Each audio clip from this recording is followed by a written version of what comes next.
Ketika berbicara tentang budaya lokal, maka kebanyakan orang akan berpikir tentang sesuatu yang sifatnya tradisional. Sesuatu itu bisa berupa aturan, dialek, tingkah laku, dan seni. Kemajuan zaman cenderung menjadi angkutan untuk anak-anak muda pergi jauh dari budaya itu. Ternyata media bisa memilih akan apa yang mereka akan tunjukkan kepada penggunanya. Dan sayangnya, ruang untuk kelokalan itu masih sangat kecil. Setiap orang punya cara masing-masing untuk melestarikan kebudayaannya. Pemerintah juga banyak meluncurkan program yang mendukung pelestarian budaya. Begitu juga dengan pelaku seni dan tokoh adat. Mereka adalah pelopor dari usaha-usaha untuk meneruskan kebudayaan itu dengan berbagai cara. Salah satu upaya pelestarian budaya yang sering kita lihat adalah berdirinya sebuah sanggar. Kebanyakan sanggar biasanya berfokus pada etnis tertentu. Dan dalam video ini, kami akan membahas sebuah sanggar yang berfokus pada seni budaya dari etnis Pakpak.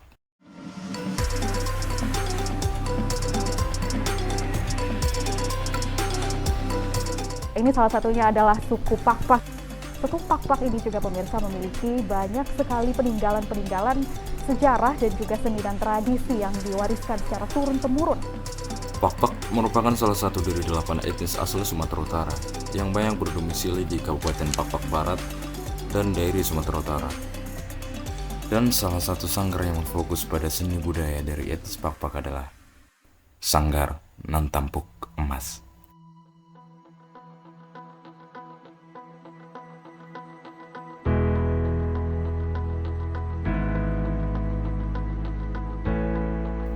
Dalam penelitian yang kami lakukan, ternyata tidak berapa sanggar seni Pakpak yang bisa kami temukan di Medan dan sekitarnya. Bahkan, menurut penjelasan dari narasumber pun, memang hanya sanggar ini yang berfokus pada etnis Pakpak.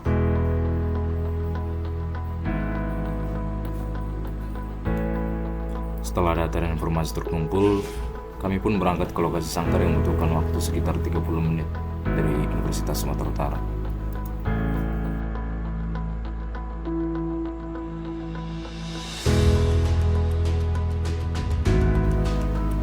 Di sana kami akan menemui narasumber yang merupakan pengelola dan sekaligus pelatih di sanggar tersebut.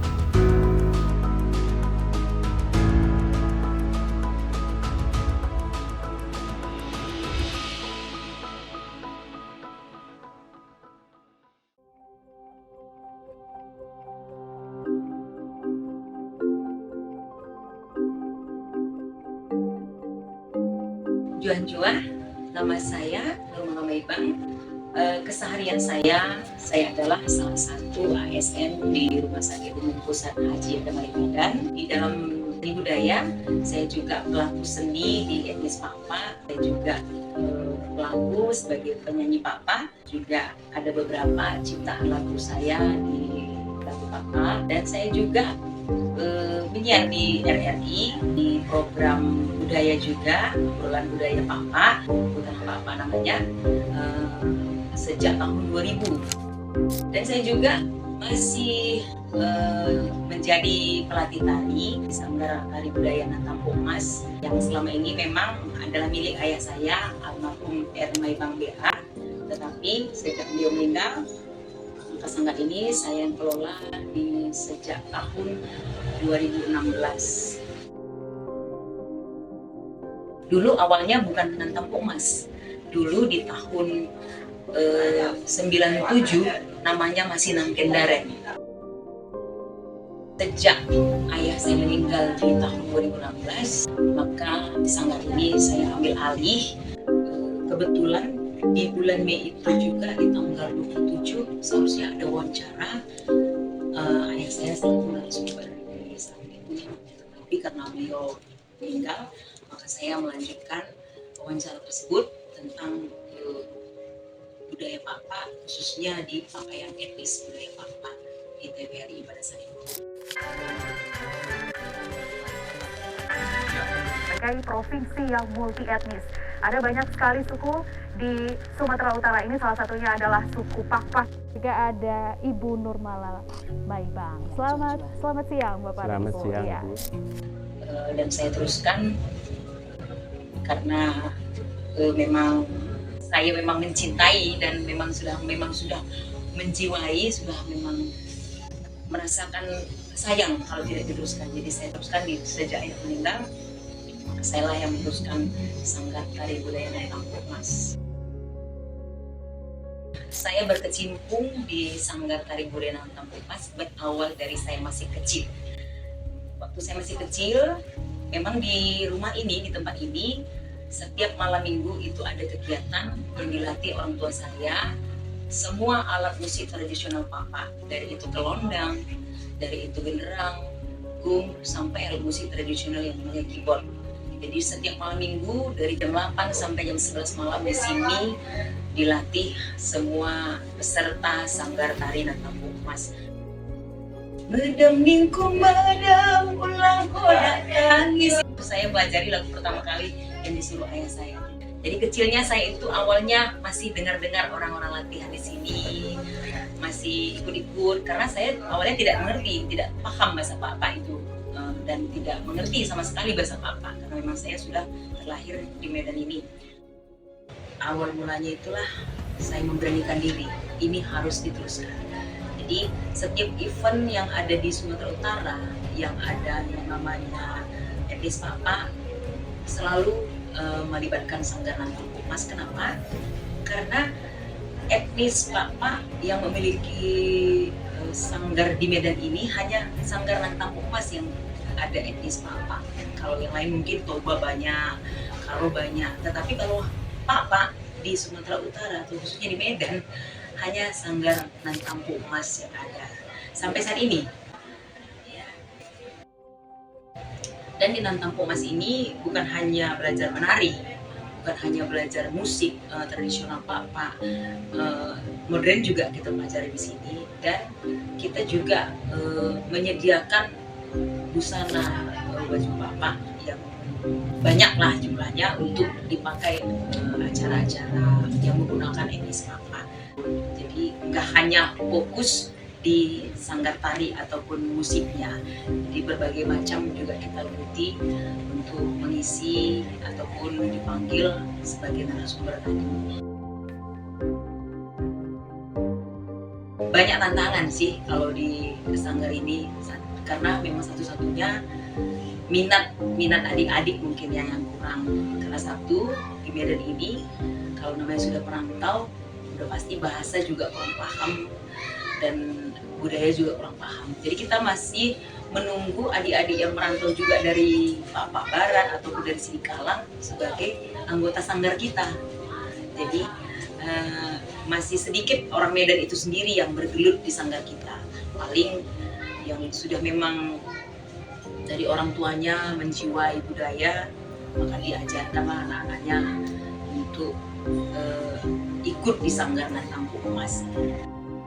Awalnya kita belajar Nantang Mas ini kita setiap hari Minggu, setiap minggunya kita sini memang dilatih adik-adik dari kelas 4 SD kita sudah daftarkan di sanggar ini, dari penarinya sampai pemain musik.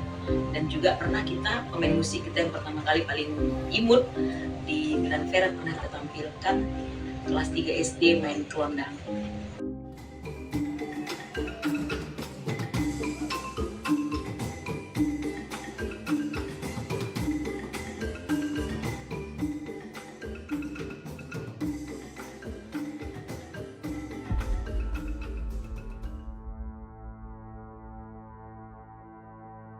Sampai adalah yang namanya bencana alam COVID-19, maka sudah berkuranglah continue kita untuk latihan dan bahkan sempat terputus di tahun 2019 kalau saya nggak salah itu COVID, sampai tahun 2021 yang paling total tidak ada latihan sama sekali.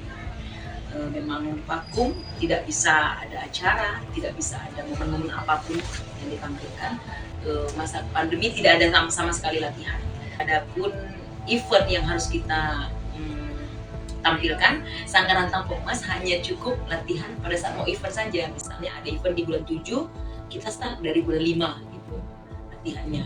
Kalau dulu memang setiap minggu kita wajib latihan jam 2 sampai jam 6 sore sebelum maghrib kita berhenti.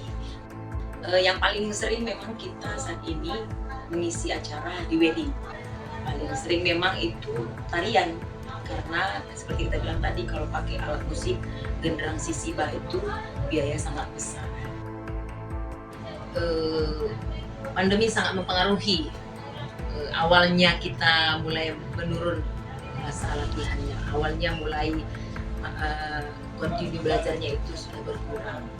Mudah-mudahan ini sudah hilang pandemi, kita sudah mulai kembali, dan seperti semalam Hari Sumpah Pemuda juga kita sudah mengisi acara, kita tampilkan budaya Papa dari Sanggar Tampung Mas juga. Puji Tuhan juga bahwa Sanggar Tampung Mas itu masih dipercayai, masih diminati, dan masih disukai generasi-generasi sekarang.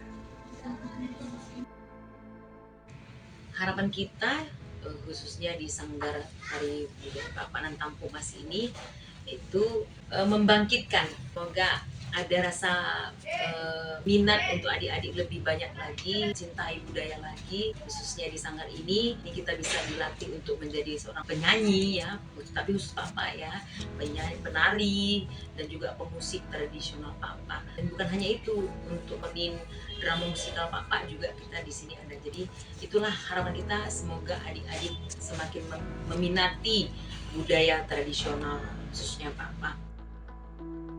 Kalau selama ini jumlah kepesertaan anggota adik-adik tari misalnya 25, pemusik ada 20, mudah-mudahan di masa kedepannya menjadi berkelipat jumlah yang lebih meminati budaya tradisional khususnya suku Papa.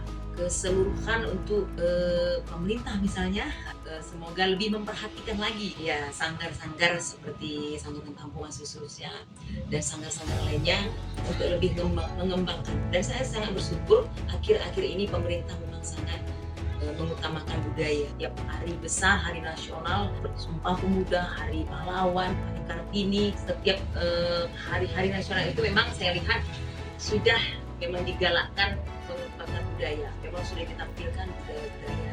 Jadi kita sangat bersyukur yang punya sanggar-sanggar ini semakin membangkitkan semangat kita untuk lebih memajukan sanggar ini lagi. Mudah-mudahan semakin giatnya pemerintah dan kita juga yang pemilik sanggar-sanggar ini untuk memajukan budaya, semoga budaya tradisi yang sudah lama terpendam selama ini kita bangkitkan kembali.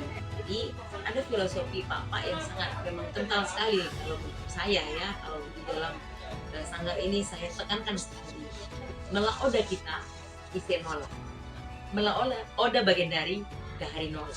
Jadi artinya kalau bukan kita siapa lagi, kalau bukan sekarang kapan lagi?